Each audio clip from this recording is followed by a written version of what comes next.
now, though, to Nick Hillman, Director of the Higher Education Policy Unit, a former teacher. A couple of stories to talk about this morning with regard to education, not least, of course, the imposition of the VAT charge now, which is going to hit a load of private schools as of this term. It's going to have a massive knock-on effect on an awful lot of state schools all over the country, as more and more parents can't afford to send their kids to private school. It's going to be an absolute disaster. Nick, a very good morning to you. Good morning, Mike. Thanks very much for joining us. A couple of other things to talk about as well. There's one particular school offering a 4-day week to improve a child's work-life balance. I mean, surely you don't have a work-life balance if you're at school, do you? I was very surprised by that story, both as a former teacher and as a parent. Yeah. You know, what they're doing is they are making the 4 days when the kids are at school longer, then giving them longer weekends. But it seems to me that that's unlikely to work for the pupils and unlikely to work for the parents, who presumably will be out of work themselves. I mean, it's quite it's a private school, that one, so they have the freedoms to do what they want.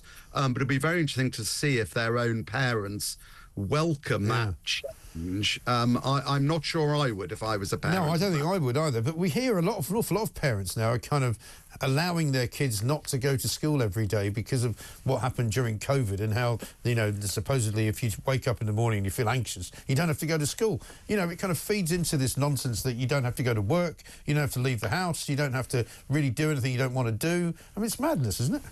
Well, you certainly put your finger on a really serious problem, which is, as you say, non-attendance rates shot up during COVID. Sometimes we were told our kids couldn't go to school, but even once they were meant to be back at school, non-attendance rates have stayed much higher. And of course, very often it's the most disadvantaged pupils who are staying away from school. In other words, the people who would benefit the most from going to school. And if you don't get a good education when you're young, it's very, very hard to make up for that later on in life. You can have lifelong earnings penalties, you're more likely to be unemployed, etc., etc. So we are storing up a big problem for a future society here. Yeah, it really is strange, isn't it? And one other one, just for a sort of a bit of an unusual story, somebody who appears to have been going around calling all sorts of people names, Nicola Brogan, called somebody a fat slug, called somebody else a fat cow, joked about having sex with Ofsted inspectors. Unbelievably, in this day and age, she hasn't been fired.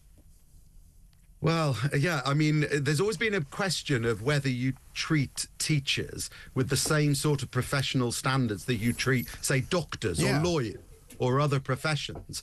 And again, I do think, you know, we need the parents and the pupils to have faith in the people who are teaching them. Yeah. So, you know, I'm not familiar with all the ins and outs of that particular case, so I guess I'm not really commenting on that individual case, but certainly if teachers want to be treated like other professions, then they need to keep to the same sort of rules that people in other professions follow. Yeah, you would think so. I mean, it sounds bizarre, doesn't it? That it's the one. I mean, maybe it's the return of common sense. Who can say? I'm saying this is going to be a common sense year. Thanks very much indeed, Nick. Good to talk to you. We're out of time. We don't have much time, unfortunately,